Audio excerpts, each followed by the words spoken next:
The unique rating of public officials. The rating of public officials in Kazakhstan reveals uncanny similarities across the board. The trick of the blogger. The staged New Year adventure of a Kazakhstan blogger stuns the observers. Crossing the line. The hostages of an enclave. Another look at the Kyrgyz-Uzbek border conflict.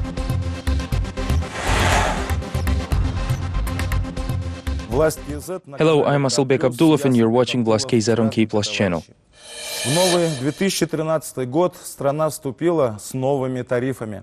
With the arrival of 2013, the country entered the new era of elevated rates and fares. Electricity prices have in fact reached the level of developed European countries. But the shock therapy didn't stop there. Starting New Year, the population will also pay more for railway fare, which jumped 12%, and now is the key topic for the passengers who always love to hate the railroad management. Их заочных вагонных споров с руководством нацкомпании «Казахстан-Тимиржолы». Тарифы подняли, пока страна не отошла от новогодних праздников. The rates have gone up while the nation was largely on holidays, and citizens, as it always happened, never expected the increase. Even MPs in the opposition, who by definition should be always ready for the surprises of natural and other types of monopolies, were taken aback. None of their reps, however, made any comments on the matter, and the people of Kazakhstan are yet again on their own facing the state and their issues. It looks like it is time to adopt the principle of one for all and all for one, says expert Harold Peck-Nizdemkovsky. Лучше бы действовал принцип «один за всех и все за одного». This past week, the political elite from the opposition camp was concerned about the so-called China's economic expansion and even appealed to the head of state with a request to prevent what they call a destructive process before it's too late. In other news, the rating of most effective and least efficient officials at the national and regional levels has been published last week.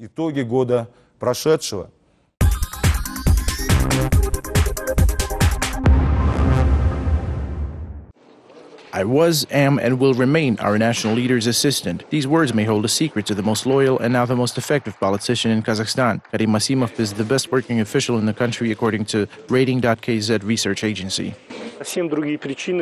The basic criteria for career growth here are unfortunately not competitiveness, professionalism, and experience, but entirely different reasons, including closeness to certain clans, flattery, and subservience. Those who pay the most beautiful and gentle compliments towards the president receive higher rankings, which in turn create our political system.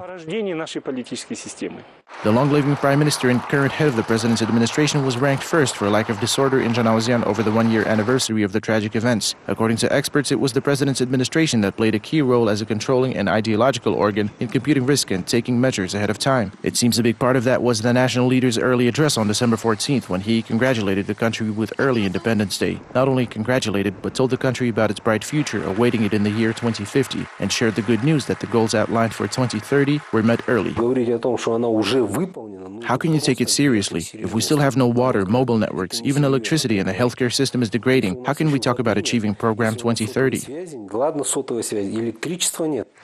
But all of this does not matter, since under Karim Masimov's administration, there is a new document in the works all the way to the year 2050, and the new PM is set to meet these goals. Although Serik Akhmetov has not made strides in his post and has not committed any failures yet, he is listed second in the rating. Experts also forgave and forgot head of the NSC, Nurtay Abakayev, for the Arkan-Kerken massacre, despite the death of border guards at the outpost and the helicopter crash that led to the death of almost an entire border service managing personnel. He is a firm third on the list. Neither the 7-month-long oil workers' strike, nor the Zhanaozian disorder, nor even the death of innocent people affected the popularity and effectiveness of Krimbek Kusherbayev, who shot straight to the deputy PM post after serving as Mangistar region governor and presidential advisor. He is placed fourth. Rounding up the top 5 is Ismangali Takhsmagambetov for his ability to present the Kazakh capital. In 2017, Astana will host the world-famous Expo exhibition. There is a total of 12 officials on the list. Head of East Kazakhstan region, Berdebek Saparbayev, is one of the few who the national leader commends every so often. Number 7 goes to the head of the sports agency, Talgat Yeremigiayev, for placing 12th among national teams in the Olympics and taking home 7 gold medals from London. Nurlan Nigmatulin is 8th. Strange as it seems, the Speaker of the lower chamber is lauded for pulling the country out of a parliamentary stalemate. The reason behind these ratings lies deeper. There is real interethnic and interclan warfare. Everyone is looking to market themselves or their protégés. After all, the battle for the chance to become Nazarbayev's successor is escalating. The published rating shows an even larger number of public officials in Kazakhstan whose work was deemed unsatisfactory. Beating all competition is the eccentric chairman of the National Bank. Grigory Marchenko authored an entire collection of anti-national initiatives, including the proposal to increase women's retirement age so that they worked until the age of 63 like men, that considering the national average lifespan of 69. The National Bank is intervening to keep the exchange rate stable. Such interventions were conducted in the amount of $2 billion over 2010. Only in the first half of 2011, they totaled $7 billion. The National Bank kept the tenge cheap on purpose, so that our exporters' products were cheap. In other words, this was once again done in their own interest, not ours. According to the ratings, the least effective official is Minister of Internal Affairs. Not only did the agency employ incompetent people, more than 10,000 failed certification tests, but the only real work conducted was a witch hunt. Alongside a real fight against terrorism and extremism encountered in Kazakhstan, the Ministry of Internal Affairs arrests opposition politicians and journalists. Unwanted newspapers and websites are shut down by court decision. According to the list, 20 officials of the highest rank are not doing their job properly. It includes the cabinet of ministers in near entirety, mayor of Almaty, heads of 4 other regions, Senate Speaker, Prosecutor General, and Chairman of the Accounts Committee. Aslan Musin was deemed unsinkable. He directed the presidential administration for a very long time and is now labeled ineffective.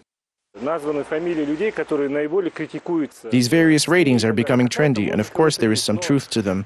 The names listed in the ineffective column are criticized in the media the most, but I think the reason for the creation of these ratings lies deeper. See who paid for the list and who is the real author behind it. That is where it all lies.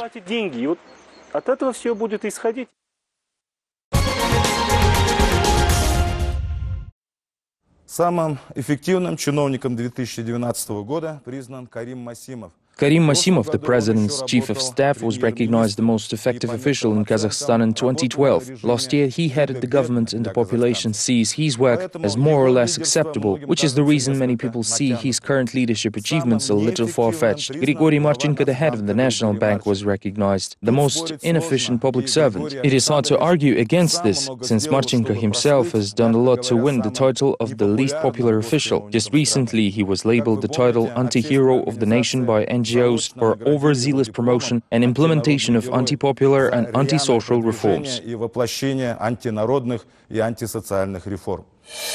Но надо признать, что глава Нацбанка находится не только в конфликте с женщинами Казахстана. It should be said that the head of the National Bank is not only in conflict with women of Kazakhstan over retirement age issues or waging wars against all journalists in the country at once. Marchenko even picked Premier Masimov as one of his opponents, which actually supports the theory that he was appointed as the head of the National Bank to balance Masimov out.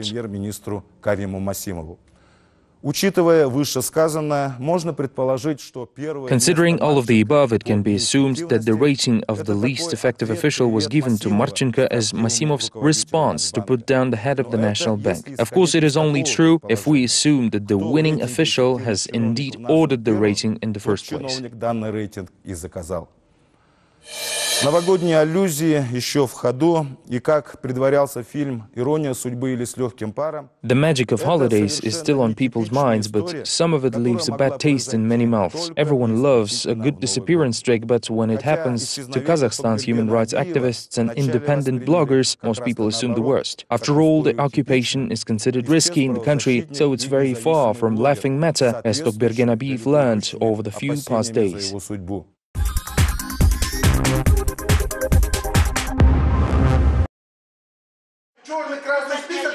Do we really have black and red lists? Honestly, I don't give a damn. Whether Tamara Kaleva has some lists. Said Kazim Ataev is a bloody moron. The triumphant speech of Astana journalist Tokbergen Abiyev went sour. The editor of Abiyev.KZ, who went missing on December 21st, was found by the police just before the new year. Turns out nobody's kidnapped Abiyev. Instead, he was hiding out in a rented apartment with his cell phone turned off. His friends and relatives who rang the alarm urging the authorities to save the journalist certainly condemned Abiyev's actions later, while the rebukes of Tokbergen's colleagues apparently made him angry. Don't indulge yourself visiting me. I don't ask you to. I'm going to continue working the way I did with people. They will visit me, not you. Musaghali is a goddamn idiot too. He told me that I embarrassed him. Who the hell is he to tell me this? Abiyev made thorough preparations. The night before he went missing, he issued a press release promising high-profile anti-corruption exposures. Then he left the office and disappeared. His friends immediately assumed that Tokbergan was abducted because of a sensational statement he wanted to make.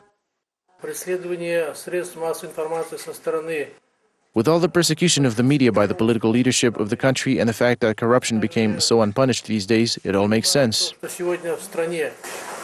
It is worth to note that Abiyev's son Tuligen participated in a press conference organized by Musaghali Duanbekov on December 21st. Later, it became clear that he was the only one out of all the relatives who knew the whereabouts of his father, yet he duly played his part. So you were going to come pick him up, but since you came late, someone else did it? Is that right? Yes.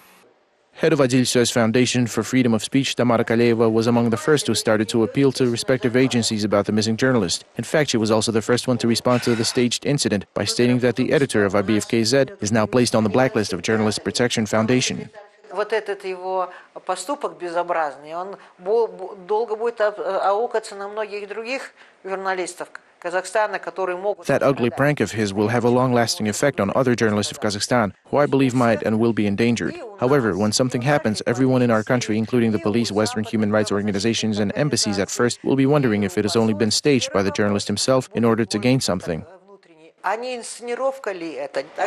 Yet, Tamara Kaleva expressed a reservation by saying that it is wrong to judge the rest of the journalist community of Kazakhstan by the actions of Tokbergan Abiyev, while the staged incident is only the figment of his mind.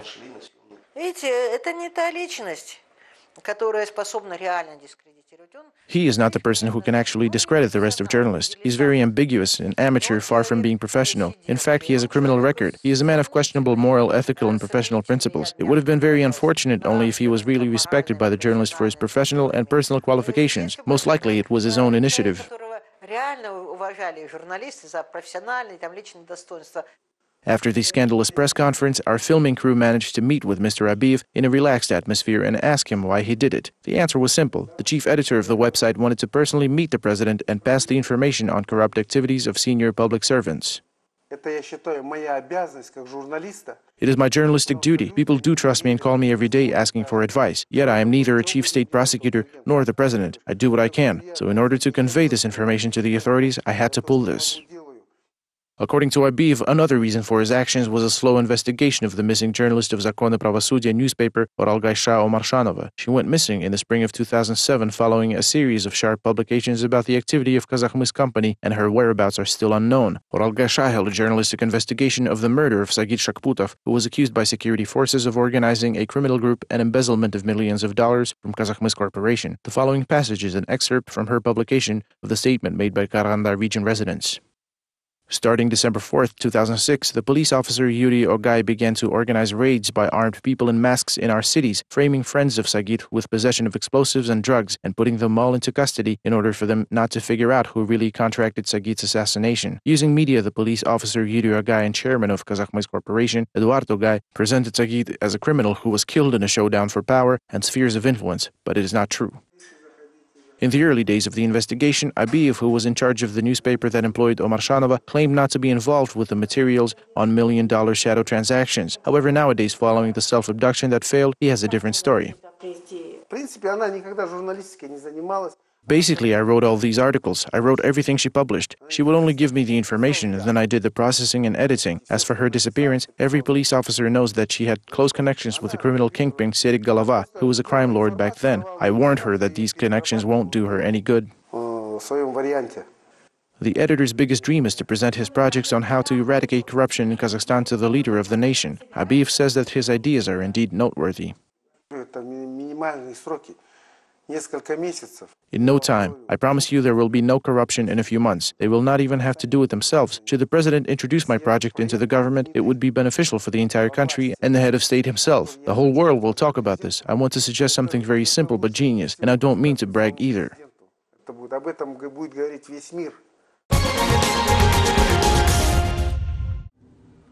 В заключение, новогодние истории исчезновения и возвращения... With all the holidays magic gone, it is notable and ironic that our life is all made up of moments that seemingly should not have been, while those expected to happen never do. Next on Vlast KZ. В жизни не бывает. Смотрите далее в нашей программе. Crossing the line. The hostages of an enclave, another look at the Kyrgyz-Uzbek border conflict.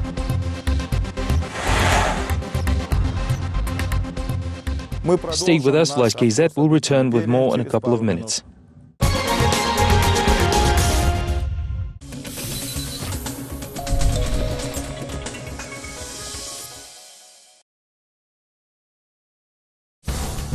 Главные события в Казахстане.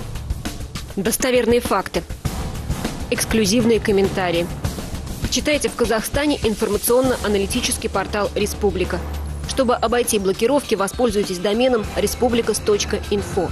Вы окажетесь на так называемом прокси-портале. Специально разработанные канадскими специалистами по интернет-технологиям, прокси-порталы помогают пользователям получать информацию в тех странах, где блокируют интернет-ресурсы. В Китае, Иране, в Казахстане. Вы принимаете условия использования системы и попадаете на страницу информационно-аналитического портала «Республика». Материалы интернет-портала также доступны пользователям всемирной сети Facebook. facebook.com/respublica.kaz. Если вы хотите поделиться информацией, вам есть что рассказать, звоните в редакцию «Республики». Наши телефоны в Казахстане +7 727 273 92 95, в Москве +7 495 621 87 03. Новости Казахстана на казахском языке смотрите в 21:00 и далее каждый нечетный час.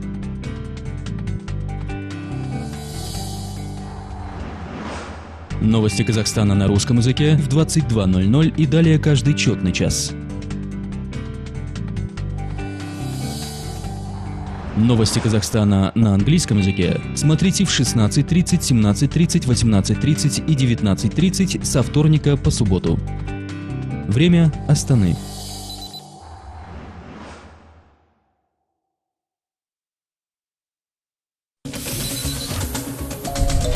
Изготовление и размещение рекламы на канале KplusTV.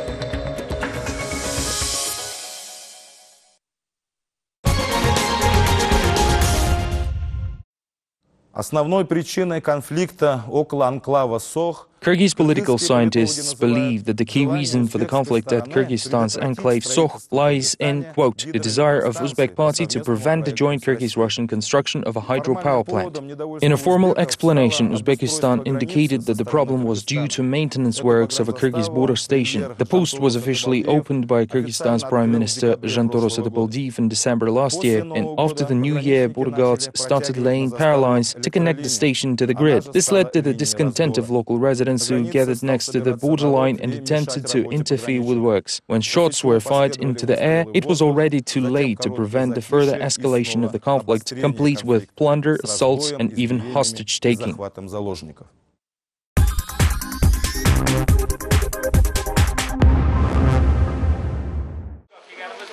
The skirmishes in Sokh enclave, located in Kyrgyzstan's Batken region, but counted as part of Uzbekistan, broke out on January 5th. When workers started laying on a power supply for the new Kyrgyz border for post Charbak, the Uzbek residents were anxious as 5 electricity poles were put up several meters into the Sokh enclave. The villagers had had enough and attacked the unit. 30 Kyrgyz citizens were held hostage by their Uzbek neighbors for almost a day. The Uzbek authorities have reported about their 5 citizens who received gunshot wounds. We are currently investigating how these 5 electricity poles have emerged on the territory of Uzbekistan. The Kyrgyz border guards said they had to fire twice into the air to quiet the enclave residents and break up the rally. But the next day, despite the promises of the Kyrgyz border guards to remove these posts, 200 villagers of the Sokh enclave began to beat a Kyrgyz policeman and take down power lines. At the same time, Kyrgyz residents from the border villages were informed to be taken hostage. The next day, about 150 people gathered at a rally in Bishkek demanding the Prime Minister to explain what is being done to free the hostages. The chief of the General Staff of Kyrgyzstan Border Guard said that upon the negotiated agreement with Uzbekistan, 14 Kyrgyz citizens were released on the night of the 6th to 7th January. The other hostages were released in the late afternoon on January 7th. According to a spot report, 16 citizens of the Kyrgyz Republic were handed over to our authorities. They are on their territory. The Uzbek authorities confirmed the information that there are no citizens of the Kyrgyz Republic left in the enclave of Sokh.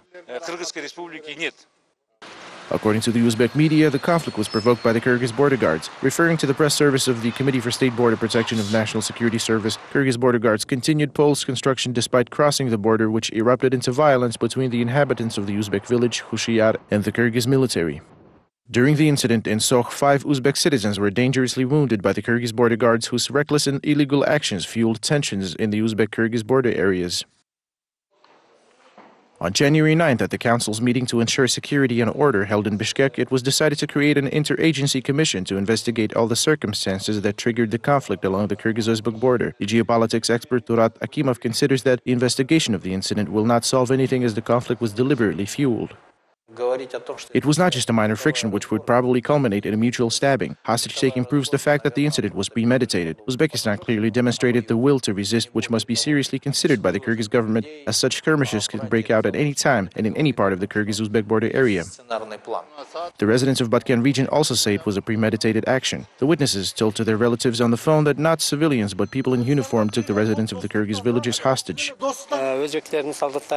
Uzbek soldiers entered the village Charbak and took a lot of young men hostage. A young man was also taken hostage from my village.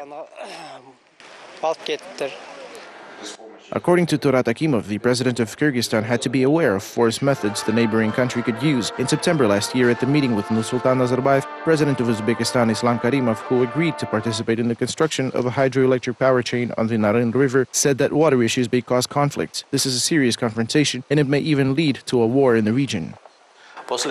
At that time, Atambayev said that Islam Karimov meant something different and no skirmishes would break out. However, after such statements, the Kyrgyz government at least should have thought about further possible scenarios and deployed some forces like the Command of Border Troops of the Ministry of Defense to heighten patrolling in the Kyrgyz-Uzbek border areas. Both Atambayev and Karimov do know that fuzzy borders trigger the most conflict, as 315 kilometers of the Uzbek-Kyrgyz border is not yet demarcated. According to the political scientist Murat Suinbayev, the official Tashkent deliberately delays the solution of these issues without any reasons. Uzbekistan has issues on fuzzy borders with all its neighboring countries, including Afghanistan. However, they can be easily solved in the framework of the Shanghai Cooperation Organization, which was created to address such issues. Uzbekistan entered the organization in 2001, but has taken no steps to solve the border issues so far. According to the Border Service of Kyrgyzstan, all checkpoints on the border between Kyrgyzstan and Uzbekistan are currently closed to stabilize the situation in the area. Meanwhile, according to the forecast of the Intergovernmental Crisis Group, which was published in 2012, the risk of terrorist attacks caused by territorial conflict will increase in Kyrgyzstan. Now their predictions seem to come true.